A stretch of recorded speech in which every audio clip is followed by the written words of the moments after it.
না, মনে হবে তুমি কত বছর ধরে। দেখো দেখছো, কোনো নাইট ক্রিম ছাড়া। এগুলো কিন্তু কোনো নাইট ক্রিমের চেঞ্জ না, নাইট ক্রিমের চেঞ্জ হইলে তো বুঝাইতাম এটা কোনো নাইট ক্রিম না, কোনো নাইট ক্রিম ছাড়া।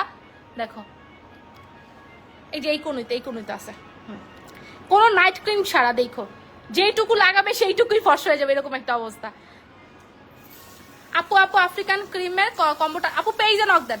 গলাটাও মুছে ফেলেন, একদম পিছনে হাত দিয়ে গলা মুছে ফেলেন, তারপর আমি একবার দেখাবো। দেখো এই জায়গার কালো গুলা উঠে গেছে, পিছনে গলার পিছনে। হ্যাঁ দেখে, হ্যাঁ পিছনে, এই যে পিছনে আছে, হ্যাঁ গলা জায়গা, হ্যাঁ পিছনে, এই যে এখানে একটু আছে, এখানে, হ্যাঁ। তারপর আমি এই যে এখানে একটু আছে, এই যে এখানে, হ্যাঁ বাসায় যাবে। এখন দেখেন মনে হবে কি যেন হালকা হয়ে যাবা। হ্যাঁ আপু কেমন আছে? আমি ভালো আছি। মনে হবে কি তুমি হালকা হয়ে গেছো, তোমার শরীর থেকে কত